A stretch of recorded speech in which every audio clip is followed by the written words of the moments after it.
भारत व्यापी। आपका जीवन आनंदमय हो, सफल हो, जिंदगी मिली है तो कुछ बनकर दिखाओ। आज वक्त खराब है तो क्या हुआ, एक दिन इसे बदल कर दिखाओ। आइए हम इसको एक स्टोरी के माध्यम से सुनेंगे। मेरा निवेदन है कि मेरा चैनल ज्ञान रंग इंस्पिरेशन आपने यदि सब्सक्राइब न किया हो तो करिएगा। आपके सब्सक्राइब करने से हमें भी अच्छा लगेगा, हम भी प्रेरित होंगे। एक बार की बात है कि एक गांव में एक परिवार रहता था। उनके परिवार में 3 सदस्य थे, मोहन, उसकी पत्नी आशा और उनका बेटा केशव। उनकी आर्थिक स्थिति इतनी कठिन थी कि वो अपना गुजारा बड़ी मुश्किल से कर पा रहे थे। मोहन एक दुकान में छोटे स्तर पर काम करता था, उस वजह से उसकी आमदनी कम ही हो पाती थी। दूसरी ओर आशा कुछ घरों में काम कर लेती थी, जिससे उसकी आमदनी में थोड़ी बढ़ोतरी हो जाती थी, लेकिन उसकी यह कमाई उनके बेटे को स्कूल में पढ़ाने के लिए पर्याप्त नहीं थी। इसके परिणाम स्वरूप उनकी आर्थिक समस्याएं बढ़ गई थी। जब भी केशव आशा से स्कूल जाने की जिद करता तो वो उसे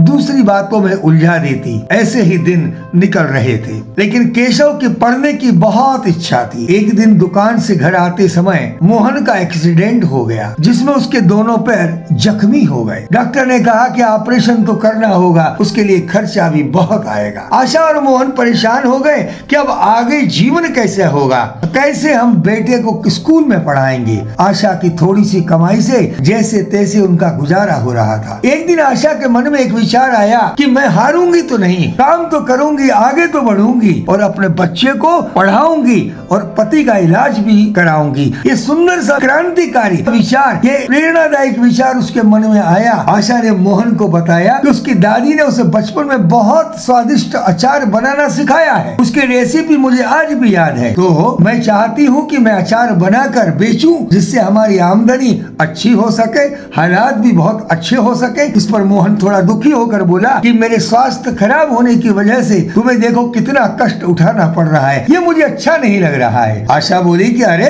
आप ऐसी कैसी बात कर रहे हो, मुझे यह काम करने में कोई कष्ट नहीं है।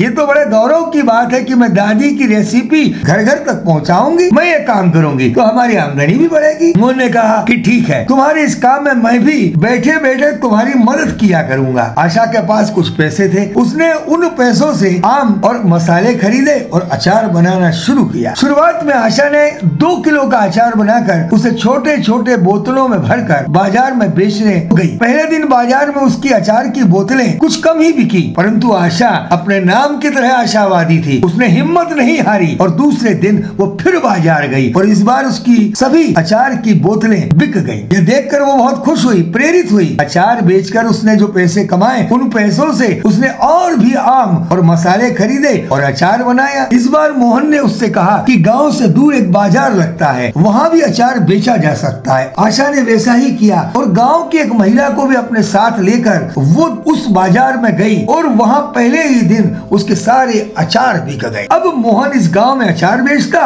और आशा दूसरे गांव में जाकर अचार बेचती। अब आशा के साथ एक महिला जुड़ गई थी, उसकी भी मदद आशा लेने लगी। धीरे धीरे उसके द्वारा बनाया गया अचार लोगों को इतना पसंद आने लगा कि सबको अपने दादी नानी के हाथों से बनाए हुए अचार की याद आने लगी। इतना स्वादिष्ट वो अचार था। इस तरह अचार की डिमांड बढ़ने लगी और साथ ही उसकी आमदनी भी बढ़ने लगी। आशा की मेहनत रंग लाई। आशा ने सोचा कि अभी तक तो एक ही महिला मेरे साथ काम करती थी, उसने अपनी टीम बढ़ाई, उसने और भी महिलाओं को अपने काम में शामिल किया। इस तरह आशा ने गांव के अन्य महिलाओं को भी रोजगार दिया। उसके अचार की डिमांड बढ़ने लगी और इस तरह बढ़ने लगी कि आसपास के सारे गांव से उसके अचार की डिमांड आने लगी। उसने बढ़िया तरीके से अपना व्यवसाय प्रारंभ किया। अचार बेचकर उसे काफी मुनाफा होने लगा, जिससे वह अपने बेटे को स्कूल भेजने में सामर्थ्य हुई और मोहन का भी अच्छे से इलाज करवाया। बाद में मोहन भी धीरे धीरे ठीक होने लगा। कठिन परिस्थिति में हिम्मत न हारते हुए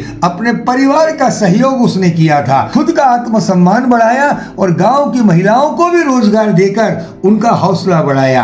गांव के सब लोग आशा की मेहनत, उसके हौसले की और उसकी सकारात्मक सोच की बहुत तारीफ करने लगे। उस समय बाद गांव के सरपंच द्वारा आशा का सम्मान किया गया। अब मोहन, आशा और केशव अपने जीवन में बहुत खुश रहने लगे। इस कहानी से हम सीख सकते हैं कि जीवन में परिस्थिति कितनी भी कठिन क्यों न हो, हार नहीं मानना चाहिए। कोशिश करते करते रहना चाहिए। श्री कृष्ण कहते हैं जीवन में मेहनत करने वाला आज नहीं तो कल सफल जरूर होएगा। बिलीव रखो, विश्वास रखो और अपने प्रयासों को लगातार जारी रखो। सफलता आज नहीं तो कल जरूर मिलेगी। यदि आपने मेरा चैनल ज्ञान रंग इंस्पिरेशन सब्सक्राइब न किया हो तो अवश्य करिएगा और अपने मित्रों को एक कहानी भेजिएगा ताकि उन्हें भी एक प्रेरित कहानी पढ़ने मिले। आप सभी का जीवन आनंदमय हो, सफल हो। आपका मित्र चंद्रशेखर कापी। प्रणाम, नमस्कार। जय श्री कृष्ण, जय श्री राधे।